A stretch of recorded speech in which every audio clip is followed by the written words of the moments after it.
Voici le Doc Mayou. Les lignes sonnent, Serge est au téléphone. On va lui souhaiter quand même la bienvenue. Docteur Mayou, bon matin. Oui, bon matin, Catherine, Raphaël, Serge. Bon Une matin. pensée spéciale pour Stéphane, qui a perdu son père là, alors qu'il n'avait que 12 ans. Oui. Alors, effectivement, Stéphane, loin de moi l'idée de te lancer la bière. Il est arrivé une épreuve de vie majeure et il y a des répercussions. Oui. Alors, ainsi va la vie. OK, ça peut arriver. Donc, ce que Stéphane a vécu, ça peut expliquer le fait qu'il pleure, que maintenant il est plus sensible. Oui, perdre son père pour un garçon de 12 ans, perdre son père de façon dramatique, peut laisser des traces à vie. OK. Eh oui. Stéphane, tu voulais réagir là-dessus?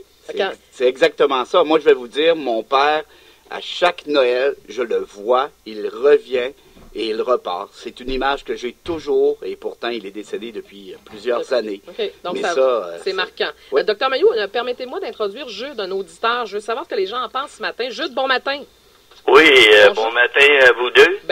Oui, bonjour Jude. Est-ce que vous vous permettez de pleurer, vous? Oui, je me permets de pleurer. Moi aussi, j'ai perdu mon père, avait 10 ans. OK. Et après ça, là, j'ai grandi, puis j'ai été 15 ans d'un club de motards. Puis j'étais pas le plus doux, là, d'un motard. Ah? Et au hockey, j'étais un goon, puis je suis ultra sensible. Ah oui, OK. Donc, vous êtes vous étiez à l'époque, comment je le dirais, un tough au grand cœur un peu. Vous étiez sensible.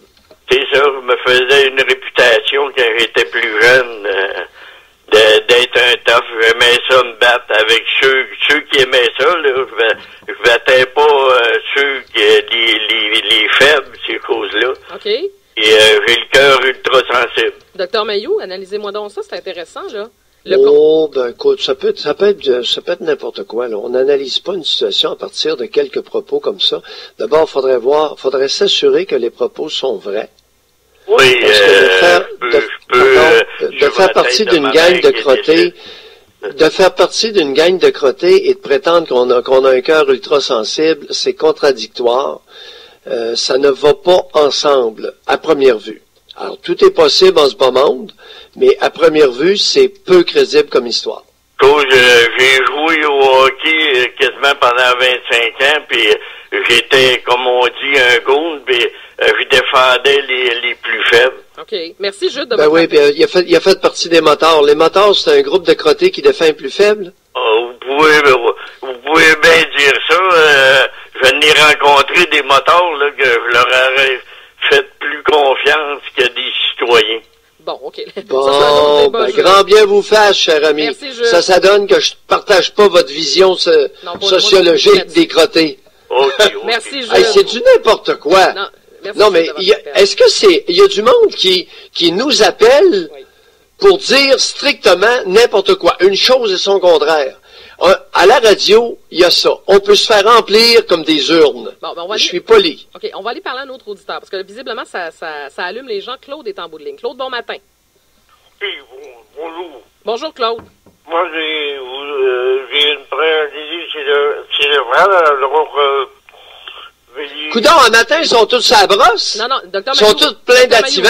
Docteur Mayou, attendez, il vient de dire que la paralysie cérébrale, là, on peut-tu OK. prendre notre gaz égal ce matin? Il vient de nous le dire. Et Oui, Claude, mais je me là, souviens- le précédent, puis lui, écoute. Claude, je me souviens, vous aviez appelé à l'époque dans l'émission que j'animais avec le docteur Mayou. Claude, qu'est-ce que vous voulez nous dire ce matin? alors moi, ce qu'il a dit, je suis un homme plutôt sensible. Oui. Je pleure assez facilement, mais en même temps, j'essaye de prendre bien la vie, puis comme hier, c'était le 12e anniversaire du décès de mon ex-amical, alors Ah oui? c'est une journée, j'ai pas pleuré toute la journée, là. Mais vous avez pleuré un peu parce que vous vous rappelez des souvenirs. J'ai pensé, mais quand même... Merci, Claude, de votre appel. Pardon? Merci. J'ai dit merci de votre appel. Madame Gaudreau, est-ce que je pourrais vous parler en dehors des droits? Oui, gardez la ligne. Je vais aller vous parler durant la pause, Claude. Un gros merci. Docteur Mayou, je m'excuse, là, j'ai peut-être été juste parce que ça prend quand même du courage pour appeler en ondes quand on a la paralysie cérébrale. Il faut quand même lui donner ça ce matin. Oui, mais ça donne qu'il y a un maudit paquet de monde qui sont bourrés de pelules aussi. Oui, mais là, c'est pas le cas, Dr. Mayou. Cet homme-là a une maladie.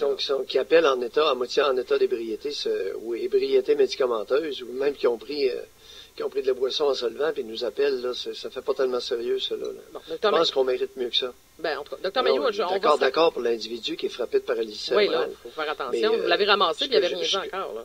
Ouais, ben, ce que je dis, ben, il y a une voie ébrieuse. Alors, il y a une voie ébrieuse suite à une condition neurologique. Toi, tu le connais, mais moi, je le connais pas, là. Oh oui, c'est parce qu'il nous a déjà appelé, puis il l'a dit, c'est parce que en début d'intervention, si on va lâcher Mais Claude... maintenant, Piquet-Souban, là, Oui. écoute, quel énorme débarras. Le Canadien s'est débarrassé, d'ailleurs, tu as vu la réaction des joueurs et de Marc Bergevin. Quel immense débarras. Ah, ben, je suis pas d'accord avec Alors, vous. Narcisse est un enfant d'école, comparé à Piquet-Souban. Non, Dr. Mayou. Visiblement, les gens ne l'ont pas oublié, par exemple. Vous pouvez me parler des joueurs, ces joueurs... Les gens. Ouais. Ah, Les gens. oui. Le hashtag les gens. puis Alors, ouais. ce n'est pas parce que nous nous sommes montrés discrets que nous ne sommes pas contents d'être débarrassés. Ah oui? Ben, peut-être vous, mais pas tout le monde, visiblement. Si on lui réserve une... Non, pas tout le monde, c'est partagé. Oui. Maintenant, écoute, Et pourquoi vous... ceux qui désirent se faire manipuler, ça vous regarde. Mais nous ne sommes pas crédules à ce point. Oui, mais pourquoi vous dites ça, Dr. Mayou? Parce qu'on aime le gars. Moi, je fais partie de ces gens-là. Moi, je m'ennuie de ce gars-là et j'étais contente de le revoir hier. Moi, j'aime les gens émotifs, les gens qui ont du charisme. Et je m'excuse, présentement, il n'y en a pas d'autres qui en ont chez le Canadien. Il était le seul à avoir du charisme et à attirer les foules. Alors, moi, j'aime ça. Oui, c'est un grand joueur de tennis. Et lui, le seul problème avec Subban, c'est qu'il a manqué sa carrière. Il aurait dû faire un joueur de tennis. Mayou, franchement, il a gagné un Il aurait trophée été Norris. absolument excellent. Catherine, je te dirais simplement ceci. Oui. Que les hommes avec une émotivité superficielle sont généralement peu masculins et peu inspirants pour leurs conjointes et leurs enfants. Vous trouvez que Piquet-Souban n'est pas masculin? Ben, c'est parce qu'il y a une gang qui ne le sont pas, si lui ne l'est pas, là. Les hommes avec une émotivité... C'est un puissant manipulateur, indéniablement. Puissant. Vous vous basez sur quoi pour dire ça? Expliquez-nous ce matin, je vous écoute, là. Sa petite larme, son petit bec envoyé à Lise Béliveau. Ouais. Écoute, c'est un scénario bien préparé d'avance. Fait que vous pensez qu'il est complètement faux quand il fait ça, qu'il ne le ressent pas? C'est un manipulateur, comme on n'en fait pas souvent. Ouais, OK. Et c'est au détriment, ce qui arrive, son attitude narcissique et manipulatrice était ou allait à l'encontre de l'esprit d'équipe.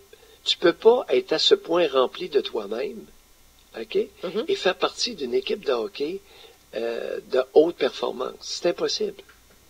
Mais parce que je trouve que vos C'est bien malheureux, ouais, mais tournez ça du côté que vous voudrez, les amis. Oui. Piquet-Souban, c'est tout. C'est un grand athlète. Ce n'est pas un homme d'équipe. Mais, Doc Mayou, Puis d'ailleurs, oui. est-ce qu'il peut changer? Ben, jamais de la vie. Pourquoi? Pas rendu à cet âge-là, voyons. Pas rendu à cet âge-là. Et Serge, le fait que ce soit renforcé à ce point va par un grand groupe, une grande cohorte, va l'inciter à demeurer ainsi. Mais docteur Mayou, expliquez-nous, parce que vous parlez de quelqu'un de narcissique. C'est quoi les traits d'un narcissique? C'est quelqu'un qui n'a de cesse d'attirer vers lui les projecteurs. Oui. Et il mobilise tout son entourage à son profit personnel et souvent au détriment des autres. OK. Mais qu'est-ce qu'il y a derrière quelqu'un? Et là, on a beaucoup de femmes comme ça au Québec et on a beaucoup d'hommes comme ça au Québec. Beaucoup de pères de famille. Qui sont et narcissiques? c'est pas drôle. Ben oui. Ah oui, mais qu'est-ce qui se cache derrière une personnalité narcissique? Ben, c'est un trait de caractère. C'est une faiblesse du moi. Donc, alors, okay. Il y a des individus qui ont des moi faibles ouais. et qui vont monopoliser, qui vont être égocentriques, qui vont monopoliser vers eux au détriment de leur entourage. OK, mais... Bon. Et c'est des paniers percés, comprends-tu? Ils n'en ont jamais assez. Tout ce qu'ils reçoivent de l'entourage coule en dessous, ouais. ne demeure pas. Ils sont jamais pleins, ils sont jamais rassasiés. Mais c'est parce que j'essaie de comprendre, derrière tout ça, tu ne deviens pas narcissique du jour au lendemain, j'imagine ça date de l'enfance. Qu'est-ce qui fait dans ton enfance que tu as développé ce trait de personnalité-là? Il y a les faiblesses du moi. Il y a une grosse partie de ça qui est innée. OK. Il y a une grosse partie qui est de naissance. Il y a des individus qui naissent avec des trous dans leur chaudière. Et on a beau mettre de l'eau, la chaudière ne se remplira pas. Mais donc, quelqu'un... La chaudière d'attention, d'affection et d'intérêt ne se remplira pas parce qu'il y a des trous dans le fond si ces trous-là ne sont pas colmatés et ils sont difficilement colmatables. Ah oui? Alors, tu peux avoir des avocats, des médecins, des hommes d'affaires extrêmement narcissiques qui monopolisent l'entourage au détriment de l'entourage. C'est jamais donnant-donnant. Oui. Est-ce que quelqu'un qui a un fort ego est nécessairement une personnalité narcissique? Jamais. Non? C'est deux affaires? Jamais. Ah, jamais? Un moi fort n'est jamais narcissique. Ah, OK, parfait. Non, il n'y a pas de trou dans sa chaudière. Non, OK. Non, c'est parce que j'essaie de le démystifier, narcissique de le est témoigne nécessairement d'un moi faible. Oui, oui. Donc, des trous. Des trous dans le fond de la chaudière. Mais quelqu'un qui a manqué d'attention, qui a manqué d'amour quand il était petit? Est-ce que je suis trop peut, simpliste? Non, ça peut être en partie ça, mais généralement, c'est inné. Ah. Il y a beaucoup d'individus qui naissent avec des personnalités peu enviables. Okay. C'est-à-dire avec des trous, des gros trous dans le fond de leur chaudière. Et donc... Et nonobstant ce qu'on va verser dedans, ça ne remplit pas la chaudière. Et si je suis votre raisonnement, quelqu'un qui a une personnalité narcissique, selon vous, comme Piquet Souban, nous, mais je dis nous parce qu'on est plusieurs visiblement à l'aimer, avec l'ovation qu'il a reçue, on nourrit ça, on nourrit ce côté-là de lui. Ah ouais? Vous essayez, vous participez à l'effort de remplir sa chaudière, mais ça ne sera jamais plein. Ah, OK. Bon, mais... Alors, il n'a de cesse que d'essayer de s'alimenter de son entourage, et c'est souvent au détriment de l'entourage. D'ailleurs, le problème de Piquet Souban, vous l'avez vu hier. Sa chaudière ne peut pas se remplir, il y a des gros trous dans le fond de sa chaudière, et ses tentatives de s'alimenter, de se nourrir, se faisaient aux dépens des autres joueurs. Mais pourtant, Dr. Mailloux, le leader de cette équipe-là, c'est Carey Price, et Carey Price et Piquet Souban s'entendaient très bien. Comment vous l'expliquez, ça, d'abord? Mais ils étaient amis, vraiment bien. Mais un au tempérament calme, et un au tempérament plus chaud. Ben, ils passaient beaucoup de temps ensemble. Ils étaient amis dans l'équipe. Hier, on voyait les deux se titiller un petit peu. Ben oui. Ah bon, OK, c'est votre seule analyse, ben oui. Alors, on va terminer ça sur ben oui. 7h26, c'est vos vendredis intimes aujourd'hui avec José. On se branche à 9h30, bien sûr. Oui. Est-ce que vous connaissez déjà votre sujet? Est-ce qu'on peut... Oui. Oh, ça se dit à 7h27? Oui, il y a un Anglais, il y a un Britannique qui est allé écrire, imagine-toi donc, suite à une étude dont on peut contester la validité, qui est allé écrire que les femmes seraient toutes bisexuelles.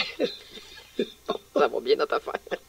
Je vous confirme que ce n'est pas la réalité. Alors là, il a soulevé lire la colère et les commentaires disgracieux d'un paquet de monde. Ah ben là, j'ai déjà hâte de vous entendre. Particulièrement des hommes. Et aller oser dire qu'il n'y aurait à peu près pas de femmes vraiment hétérosexuelles. Oui. Alors là, et encore là, les hommes au faible moi, les hommes narcissiques sont littéralement furieux. Oui. Parce que le pauvre Narcisse, dans l'intimité, s'interroge continuellement. Suis-je objet de désir? Préférerait-elle être avec une femme? Tu vois l'angoisse du petit moi narcissique? Ah, peut-être, mais par contre... Il débande! Ça va y prendre 3 pilules de Cialis! Mais vous venez d'alimenter le fantasme de plusieurs en même temps, par exemple. Ça dépend comment on voit les choses. Dr. Mailloux, on va retrouver avec José à 9h30. À plus tard.